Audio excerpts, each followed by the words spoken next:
ఘాట్లు పెట్టుకున్న చాప్కి మసాలా మొత్తం అయితే పట్టించేసా. ఇప్పుడు ఈ చాప్ని వేడి ఆయిల్లో ఫ్రై చేసేద్దాం. హాయ్, ఈ రోజు మా ఇంట్లో రెసిపీ అయితే ఫుల్ ఫిష్ ఫ్రై అనమాట. నేను ఎలా చేస్తాను అన్నది వీడియోలో చూపిస్తా. ఈ చాప్కి ఇప్పుడు ఘాట్లు పెట్టుకోవాలన్నమాట. ఇప్పుడు ఘాట్లు పెడతాను. ఇప్పుడు ఈ చాప్కి ఘాట్లు అయితే పెట్టేసుకుంటున్నా.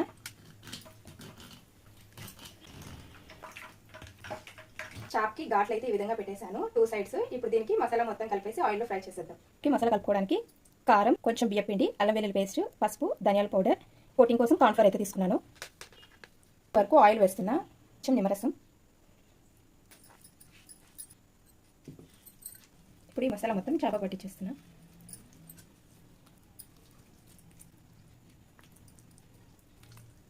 ఘాట్లు పెట్టుకున్న చాప్కి మసాలా మొత్తం అయితే పట్టించేసా. ఇప్పుడు ఈ చాపని వేడి ఆయిల్లో ఫ్రై చేసేద్దాం.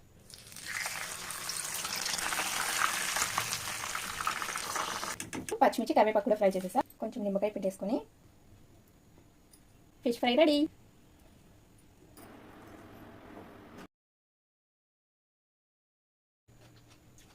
టేస్ట్ అయితే సూపర్ వచ్చింది, చాలా బాగుంది.